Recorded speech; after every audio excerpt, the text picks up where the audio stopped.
Good morning प्यारे बच्चों, मैं हूं आपके एजुकेटर पूर्णिमा और हम करेंगे वर्कशीट नंबर 42।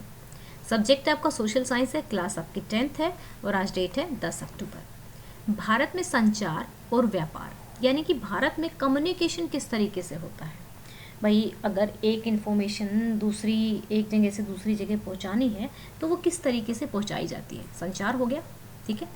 और व्यापार, व्यापार यानी कि चीज़ें एक जगह से दूसरी जगह किस तरीके से बेची जाती हैं, ठीक है। तो एक तो निजी संचार है, आप कोई बुक भेजना चाहते हो, कोई लेटर किसी को भेजना चाहते हो। वैसे लेटर्स पढ़ के बहुत अच्छा लगता है। मेरे पापा की एक संदूक सी है, पिटारा सा है, ठीक है। उसमें उनके जो दोस्त हैं और बहुत पुराने पुराने जो लेटर्स हैं मैं कभी कभी पढ़ लेती हूँ, ठीक है। मतलब विद परमिशन, ऐसा नहीं है कि परमिशन नहीं होती है। तो बहुत अच्छा लगता है, बहुत बाद में पढ़ के, है ना। लेकिन जैसे मेल होती है आजकल, वो ही चीज़ मेल में होने लगी है, ठीक है। तो निजी संचार की बात करेंगे। भारत का डाक नेटवर्क दुनिया में सबसे बड़ा है। जब चीज़ें सबसे बड़ी या सबसे छोटी या सबसे ज़्यादा होती हैं तो वो चीज़ें इंपॉर्टेंट हो जाती हैं और वहीं पे आप एक स्टार मार्क कर दिया करो, ठीक है। ये जो एनसीईआरटी है ना, आप लोग अभी ढंग से पढ़ लोगे, अच्छे से समझ लोगे तो आपकी जॉब में काम आएंगी, क्योंकि इन्हीं में से क्वेश्चन बनते हैं। अब जो दोनों जो हमारा डाक नेटवर्क है, ये पार्सल और जो लिखित खत होते हैं, ठीक है, उनको संभालता है। कार्ड और लिफाफे, जो कार्ड होते हैं और लिफाफे होते हैं, वो प्रथम श्रेणी में मेल माना जाता है। द्वितीय श्रेणी के मेल में किताबें, पैकेट, पंजीकृत आवधिक समाचार पत्र आदि शामिल हैं। मेल की त्वरित, त्वरित का मतलब होता है तेज़ी से, फास्ट, ठीक है। फास्ट डिलीवरी की सुविधा के लिए 6 मेल चैनल हैं। कौन कौन से हैं? Rajdhani channel, metro, green, business, bulk mail और पीरियोडिकल चैनल स्थापित किए गए हैं, ठीक है। अब बात करते हैं इलेक्ट्रॉनिक मीडिया। जब आपको कहा जाए कि भाई हमारा इलेक्ट्रॉनिक मीडिया जो है ज़्यादा अच्छे से काम नहीं करता है, अफवाहें फैलाता है, मिसगाइड करता है, कहा जाता है ना। तो और एक है हमारा सोशल मीडिया भी है। सोशल मीडिया तो आप लोगों को पता होगा, तो आप लोग मुझे कमेंट करके ज़रूर बताएंगे कि सोशल मीडिया क्या होता है। इलेक्ट्रॉनिक मीडिया यानी कि टेलीविज़न, वीडियो फिल्म, रेडियो वगैरह, ये सब हमारे इलेक्ट्रॉनिक मीडिया में आते हैं, ठीक है। अब इंडिया का ऑल इंडिया रेडियो सबसे ज़्यादा ऑथेंटिक न्यूज़ देता है एंड 15 मिनट में ये बढ़िया बढ़िया न्यूज़ दे के ख़त्म करता है, ठीक है। राष्ट्रीय, स्थानीय, क्षेत्रीय भाषाओं में विभिन्न कार्यक्रम यहाँ पे प्रसारण होता है। दूरदर्शन भारत का राष्ट्रीय टेलीविज़न चैनल, दुनिया में के सबसे बड़े स्थलीय नेटवर्क में से एक है, ठीक है। भारत दुनिया में फीचर फिल्म भी बहुत ज़्यादा बनाता है, छोटी छोटी फिल्में भी बनाता है, वीडियो फिल्में भी बनाता है। अब ये चीज़ यहाँ पे अगेन स्टार लगाने वाली है कि जो मूवीज़ को सर्टिफाइड करता है। अब मान लो कोई भी ऐसे ही घटिया सी मूवी बना के खड़ा हो जाएगा तो उसको पब्लिश तो नहीं कर देंगे ना, सिनेमा इसमें लगा तो नहीं देंगे ना, तो उसको अप्रूव कौन करेगा, ठीक है। तो ये करेगा central board of film certification, ठीक है। Central CBFC। जिस बच्चे को कौन बनेगा करोड़पति खेलना है तो ये याद कर लेना, ठीक है। Central board of film certification, ठीक है। ऐसा भी होता है, आप कौन बनेगा KBC जो है, अगर आप देखते हो तो आप सपना रख सकते हो कि मैं इतनी नॉलेज गैदर कर लूँगा कि एक ही झटके में 7 करोड़ जीत लाऊंगा। ऐसा हो सकता है। अपने सपने आपकी EMC की जो वर्कशीट है उसमें सपने देखना ही तो सिखाते हैं आपको। सपना देखिए, पूरा ज़रूर होगा। सपने के देखने और पूरा होने में उतार चढ़ाव बहुत होते हैं। जो उन उतार चढ़ाव को पार कर जाता है वो सपना पूरा हो जाता है। और ये मैं अपने एक्सपीरियंस से बोल रही हूँ, कोई ऐसा नहीं है कि थोड़ा स्ट्रगल करना पड़ता है, बट बिना स्ट्रगल के मज़ा भी नहीं आता है कोई चीज़ अचीव करने में, है ना। भारतीय दूर संचार नेटवर्क, दूर संचार यानी कि जो टेलीफोन वगैरह हैं, STD बूथ वगैरह हैं, अब तो 24 घंटे की सुविधा है, लेकिन पहले ये सिस्टम थोड़ा सा ज़्यादा था। अब ये थोड़ा कम हो गया है क्योंकि अब हमारे पास फ़ोन होता है तो फ़ोन से ही हम इंटरनेशनल कॉल भी कर लेते हैं, सब कॉल हो जाती हैं। और नेक्स्ट हमारा कुछ रहते होंगे प्रिंट मीडिया। प्रिंट मीडिया में जो न्यूज़पेपर आते हैं, मैगजीन आती हैं, वो सारी चीज़ें आती हैं। और भारत में 100 से भी अधिक भाषाओं और बोलियों में ये जो न्यूज़पेपर हैं आपके प्रकाशित होते हैं। प्रकाशित होने वाले समाचार पत्रों में सबसे बड़ी संख्या अंग्रेजी और उर्दू के बाद हिंदी में है, ठीक है बच्चों। अब चलते हैं बात यहाँ पे व्यापार। लोग राज्यों और देशों के बीच माल के लोग राज्यों और देशों के बीच माल के आदान प्रदान को जो क्या कहते हैं हम, व्यापार कहते हैं। अब जो ये आदान प्रदान होता है, अगर ये एक ही स्टेट के अंदर हो रहा है तो ये स्थानीय व्यापार हो जाएगा। अगर ये एक स्टेट से दूसरे स्टेट में हो रहा है तो राज्य स्तरीय हो जाएगा। अगर ये एक कंट्री से दूसरी कंट्री में हो रहा है तो ये हमारा क्या हो जाएगा, अंतर्राष्ट्रीय व्यापार हो जाएगा। और अंतर्राष्ट्रीय व्यापार किसी भी देश की समृद्धि का सूचकांक होता है, ठीक है, इसीलिए इसे देश के आर्थिक बैरोमीटर यानी कि जो चीज़ प्रोग्रेस दिखाए, ठीक है ना। अब बात आती है व्यापार के घटक, निर्यात आयात, ठीक है। अब मैं ये समझा रही हूँ एक स्टेट से दूसरे स्टेट का भी हो सकता है, लेकिन मैं कंट्री के पर्सपेक्टिव में समझा रही हूँ। निर्यात, आयात यानी कि आना, ठीक है, निर्यात याद कर लेना कि भेजना। आयात अगर ज़्यादा होगा किसी भी कंट्री का तो वो उसके लिए क्या है, उसके लिए अच्छा नहीं है, ठीक है, प्रतिकूल हो जाएगा एक तरह से। जब आयात ज़्यादा होगा तो प्रतिकूल हो जाएगा, प्रतिकूलन संतुलन हो जाएगा। क्योंकि मान लो अब आप कहोगे कि मैम आयात, हम चीज़ें अगर फ़ौरन से खरीद के ला रहे हैं, किसी को क्या प्रॉब्लम है, हम पैसे दे के आ रहे हैं ना, गवर्नमेंट को क्या प्रॉब्लम है, क्यों गवर्नमेंट कह रही है हमारी इकोनॉमी जो है वो ऐसी है। देखो बच्चा क्या होता है, अब गवर्नमेंट के पास ना लिमिटेड डॉलर होते हैं, ठीक है, डॉलर में जो पेमेंट आती है। अब मान लो आप अपना सामान कुछ खरीद के आप फ़ौरन जा रहे हो तो आप बैंक जाओगे, पहले आपको डॉलर की रिक्वायरमेंट पड़ेगी, या वहाँ के बैंक में जाके आप पैसे जमा कर देते हो, डॉलर ले लेते हो उनसे अपने पैसों में। तो अल्टीमेटली वो डॉलर तो हमारे देश से ही जाने वाले हैं ना, डॉलर में पेमेंट होने वाली है ना। तो डॉलर में जब पेमेंट होगी बच्चा, तो हमारे देश का डॉलर का रिजर्व जो है, जिसको फॉरेन रिजर्व कहा जाता है, अब हमें लोन वगैरह की पेमेंट भी डॉलर में करनी होती है। तो ये जब चीज़ें कम होती हैं तो एक देश के लिए नुकसान होता है। तो इसलिए जब आयात करके लेके आते हो तो आप क्या करते हो, डॉलर ख़त्म करके आते हो। लेकिन जब आप निर्यात करते हो तो डॉलर्स को जोड़ते हो, ठीक है, डॉलर में पेमेंट होती है। बाहर जाओगे तो डॉलर में आपको पे किया जाएगा, फिर गवर्नमेंट से आप एक्सचेंज करा लोगे, ठीक है बच्चा। व्यापार का संतुलन तो हमेशा क्या अच्छा होता है, निर्यात अच्छा होता है किसी भी देश के लिए। किसी देश का व्यापार संतुलन उसके निर्यात और आयात के बीच का अंतर होता है। अनुकूल संतुलन यानी कि अच्छा एक तरह से है कि अगर निर्यात का मूल्य ज़्यादा है, निर्यात ज़्यादा हो रहा है, यानी कि चीज़ें हम अपनी चीज़ें हम ज़्यादा बेच रहे हैं, ये ऐसे समझ लो कि हम अपनी चीज़ें ज़्यादा बेचेंगे तो हमें प्रॉफिट होगा, अगर कोई और अपनी चीज़ें ज़्यादा बेचेगा तो उनको प्रॉफिट होगा। तो अनुकूलन क्या हो गया, जब हमारी निर्यात होती है। भारत अंतर्राष्ट्रीय स्तर पर एक सॉफ्टवेयर दिग्गज के रूप में उभरा है और सूचना निर्यात के माध्यम से भारी विदेश मुद्रा अर्जित कर रहा है। बिल्कुल, अब आप देखेंगे यूट्यूब से हम लोग कितनी हेल्प करते हैं ना डॉलर्स लेके आने के लिए गवर्नमेंट के लिए। अब भारत में बात आती है पर्यटन की, तो बच्चों मुझे कुछ बातें याद आ जाती है जब मैं आप लोगों को पढ़ाती हूँ ना। तो पर्यटन से समझ के मुझे ये आ गया कि देखो, अगर मान लो अगर आप जब भी कभी सोचते हो, बहुत सारे बच्चे ऐसे कहते हैं कि मुझे तो दूसरे देश जाना है। दूसरे देश जाने से पहले अपने देश को पूरा घूम लेना, उसके बाद दूसरे देश जाना। तो ये सपना रखना कि पहले मैं अपने पूरे देश को घूमना चाहती हूँ। मेरा ऐसा कभी होता था कि मैं पूरा दुनिया घूमूंगी, बट अभी मुझे लगता है कहीं भी जाओ वही पत्थर पहाड़ नदियाँ वगैरह सब मिलने वाला, तो क्यों ही धक्के खाने हैं जाके। अभी मुझे पढ़ने का कीड़ा लगा रहता है, बहुत सारी चीज़ें पढ़नी है।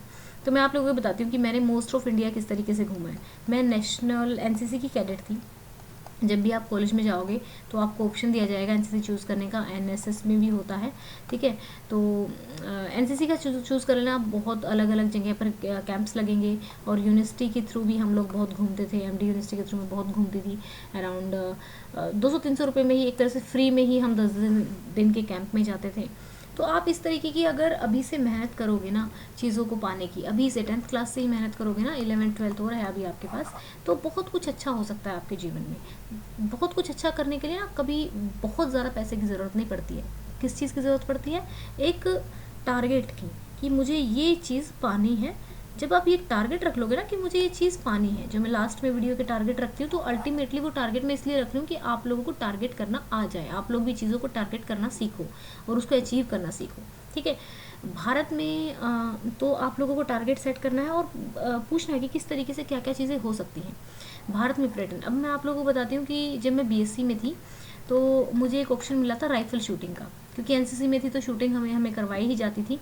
तो वहाँ से आप शूटर भी बन सकते हो, वहाँ पे आपको बहुत सारे गेम भी प्रोवाइड किए जाएंगे। तो हम 2-3 लड़कियाँ थी, हमारे लिए एक स्पेशल ट्रेनर भी आ गया था हमें शूटिंग, नेशनल लेवल पे शूटिंग खिलाने के लिए। लेकिन मैंने बीच में क्विट कर दिया था, क्योंकि मुझे लगा मुझे स्पोर्ट्स में नहीं, मुझे स्टडीज़ में जाना है मेनली उस टाइम पर। तो शूटिंग पे बहुत अच्छा लगता था। फरीदाबाद में, तुगलकाबाद में हम रेंज पे जाते थे, शूटिंग करते थे। निशानेबाजी मुझे आज भी अच्छी लगती है। तो उस टाइम पे मैंने डिसीजन लिया था कि निशानेबाजी तो कभी भी शौक के तौर पर मैं कभी भी कर सकती हूँ। तो यहाँ पर मैं चीज़ें आपको इसलिए बता रही हूँ, पर्यटन आ गया तो हम ना घुमक्कड़ तो हैं ही, हम ह्यूमन हैं। पहले जंगलों में ऐसे ही घूमते रहते थे, वो तो अब घर बन गए हैं तो रहने लगे हैं। घूमने का मन सबका करता रहता है।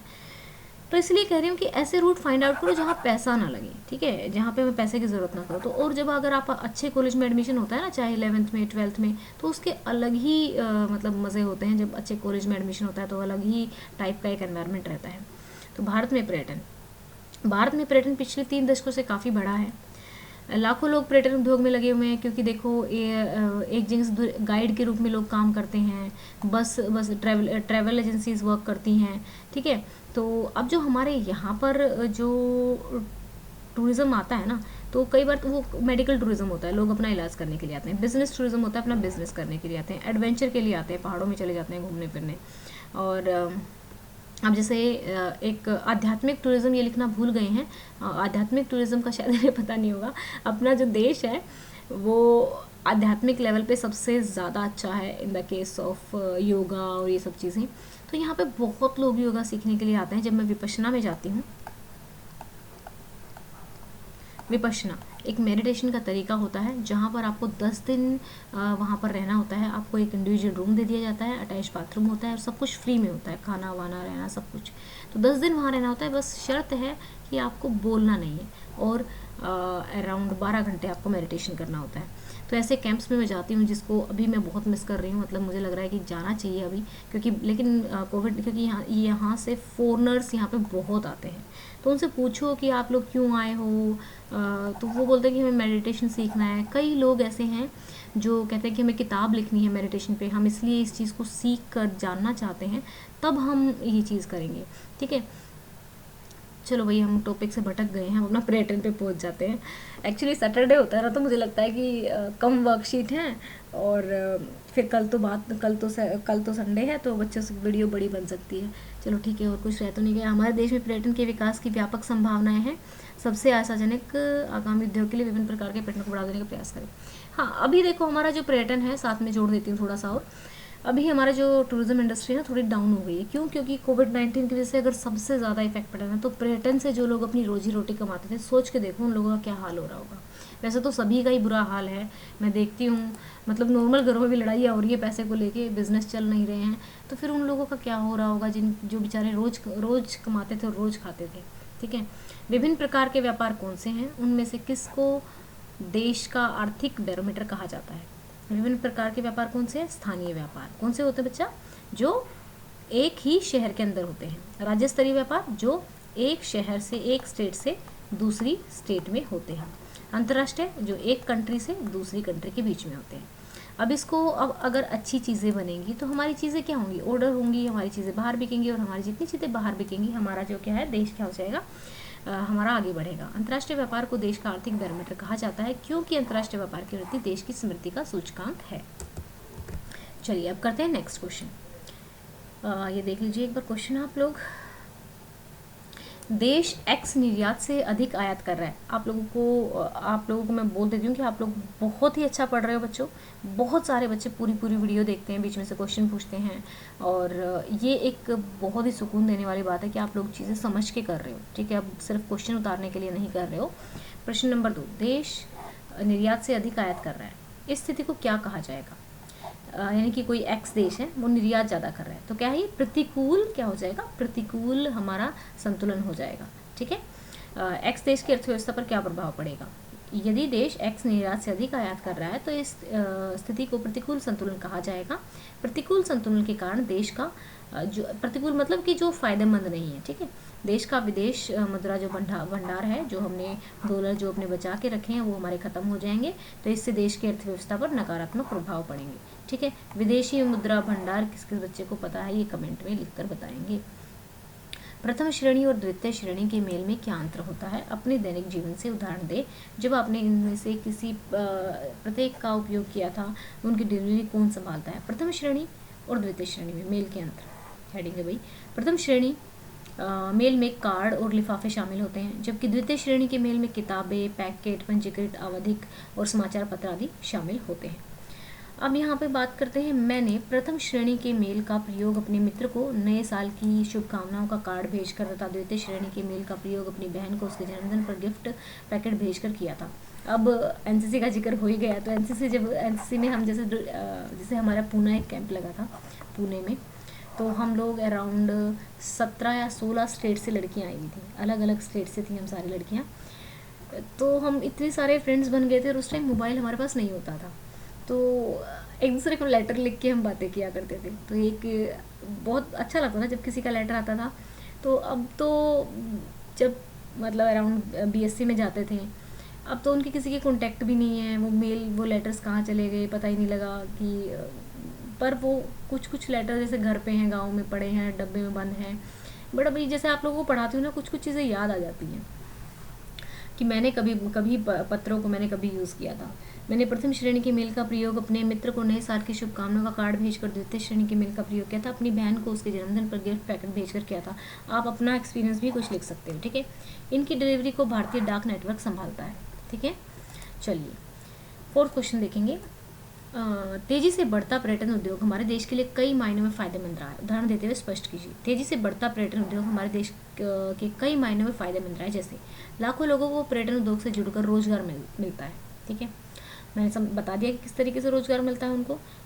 इससे राष्ट्रीय एकीकरण बढ़ता है। अब राष्ट्रीय एकीकरण वाला मुद्दा ये मैंने नहीं समझाया था, ये बता देती हूँ। राष्ट्रीय एकीकरण कैसे होगा भी, देखो हम एक स्टेट से, जैसे ही मैंने बताया कि हम 16 स्टेट से लड़कियां गए हुए थे, तो एक दूसरे से जुड़ाव फील हुआ ना। अच्छा गुजरात, वो वहाँ मेरी वो वाली फ्रेंड रहती है, या हम हॉस्टल में भी अलग अलग रहते थे। अब जब हम घूमने जाते हैं तो एक स्टेट के साथ एक जुड़ाव सा हो जाता है। अच्छा वहाँ हम घूमने थे, वो वाली चीज़ें हमने देखी थी, तो अपने आप ही दूसरा है कि पर्यटन के माध्यम से हम एक स्टेट से दूसरी स्टेट में जा पाते हैं, तो देश क्या हो जाता है, एक हो जाता है। हमें ये नहीं लगता कि वो भी कोई दूसरा हिस्सा जहाँ हम कभी गए ही नहीं हैं। क्या आप अपने आप को इटली के साथ जुड़ाव फील कर सकते हो? नहीं, जब हम नहीं गए हैं वहाँ पे तो कैसे जुड़ाव फील करेंगे। तो पर्यटन जो है एक राष्ट्रीय एकीकरण का भी साधन है। और दूसरा यहाँ पे राष्ट्रीय एकीकरण का साधन मैं आपको बता दूँ कि जब रेलवे चला था ना, तो इसने नेशनलिज्म में बहुत हेल्प की थी। लोगों की जो भावनाएं थी ट्रांसफ़र हो गई थी कि अच्छा भाई हम भी सताए जा रहे हैं, तुम भी सताए जा रहे हो भाई, ठीक है ये अत्याचार कर रहे हैं, इनको भगाते हैं यहाँ से, ठीक है। इस टाइप की जो आप जब हिस्ट्री पढ़ोगे मज़े से तो तब ये चीज़ें समझ में आएगी। स्थानीय हस्तशिल्प और संस्कृति को बढ़ावा मिलता है। अब देखो जब सूरज कुंड में मेला लगता है मेनली, तो जब शिमला में भी बहुत बहुत ही अच्छी अच्छी चीज़ें मिलती हैं। आई मीन उनकी जो बनाने की टोपी वगैरह होती हैं। आप जाओगे ना शिमला घूमने कभी, बहुत ही अच्छी जगह है। मेनली शिमला मुझे अच्छी इसलिए लगती है कि वहाँ पे जब हम ट्रैकिंग कैंप में जाते हैं बहुत अच्छा लगता है, जब हम पहाड़ों पे ट्रैकिंग करते हैं।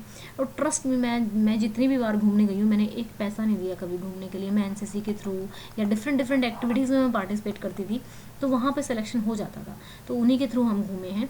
स्थानीय हस्तशिल्प और संस्कृति को बढ़ावा मिलता है। पर्यटन उद्योग के विकास से विदेशी मुद्रा की भी प्राप्ति होती है, ठीक है। तो चलो बच्चों नेक्स्ट कर लेते हैं हम यहाँ पर। पिछले वर्षों में एसटीडी द्वारा 2/3 से अधिक गाँवों को, अब देखो गाँव में वैसे तो अब मैंने जैसे आपको बताया हुआ है, शायद आप लोगों ने शुरू से वर्कशीट देखी हुई, तो अभी भी हमारी 67% जो जनता है वो गांव में रहती है। तो बहुत लोगों के पास फ़ोन नहीं है, तो अभी भी वो एसटीडी पे जाते हैं और फ़ोन करते हैं। मैं एक इंटरेस्टिंग किस्सा बताती हूँ अपने टाइम का। अभी तो क्या है कि फ़ोन हो गए हैं सबके पास अपने अपने। तो जब हॉस्टल में रहते थे ना, हम मतलब ऐसे होता था कि 11th-12th क्लास की जो लड़कियां होती थी वो अलग से उनका एक विंग था। हम लोगों का जो हम बीएससी वाले थे हमारा एक अलग विंग था, और जो एमसीए कर रहे थे, एमटेक कर रहे थे, वो लोगों का एक अलग वो विंग था। तो ये जो लड़कियां थी ना, इनका ना हमारे कॉलेज से बाहर मतलब जाना होता था, दूसरे विंग में जाना होता था। और ये बड़ी होती थी, दिल्ली वगैरह से आती होती थी, तो इन लोगों के पास अपने फ़ोन होते थे। तो हम लोग ना बैठ के बातें कर रहे होते थे, तो गाँव के वैसे होते थे। तो ये कहते थे इनके पास ना फ़ोन है, ये बहुत बिगड़े हुए बच्चे हैं। मतलब हमारे माइंड में सेट था उस टाइम पे, किसी भी लड़की के पास पर्सनल फ़ोन होता था तो हम ये बोलते थे। तो उस टाइम पे एक एसटीडी बूथ था हमारा छोटा सा, और एक बहुत मोटी सी आंटी बैठती थी, बहुत बहुत ही मोटी सी आंटी बैठती थी। और वो हमें बिल्कुल, हम उसको बिल्कुल ऐसे होता था ना, हम उसको 4 मिनट हुई तो इतने रुपए हो गए, 5 मिनट, और इतनी लंबी लाइन लग जाती थी शाम के टाइम। हम सब बच्चे जो थे, लड़कियां जो थी, 3 दिन में या 4 दिन में एक बार फ़ोन करने जाया करते थे। तो एसटीडी का महत्व आप लोगों को अभी नहीं पता है इतना, लेकिन अभी भी ना गांव में बहुत यूज़ है इसका। लोग जाते हैं, जो लोग खुद का फ़ोन नहीं अफोर्ड करते हैं, 2-2 4-4 रुपये दे के अपने रिश्तेदारों की खैर खबर पूछ लेते हैं। तो अच्छा बच्चों ये बताओ कि एसटीडी की फुल फॉर्म क्या होती है? चलो ठीक है, आप लोग बता देना, ठीक है, कमेंट करके आप लोग बता देना, नहीं तो मैं फर्स्ट कमेंट में शाम को कमेंट टाइप कर दूंगी कि एसटीडी की। वैसे तो आप लोग देख ही लोगे, बड़े बच्चे हो। तो चलो बच्चों, अब बड़ा एक टारगेट आज सेट कर देते हैं कि मैं ये चाहती हूँ कि हम 100 के हो जाएं एंड ऑफ दिस मंथ।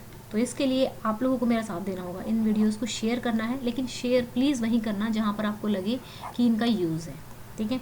यानी कि आपकी क्लास के बच्चे हैं या आपके फ्रेंड्स हैं, उनके पास, ऐसे नहीं कि किसी के पास भी शेयर कर दिया, क्योंकि उससे क्या होता है कि सामने वाले को लगता है कि क्या मैसेज भेज रहा है। तो हमें हमेशा कभी भी किसी को भी, आगे के लिए भी बता रही हूँ कि हमें यूज़फुल चीज़ें ही भेजनी चाहिए, ठीक है।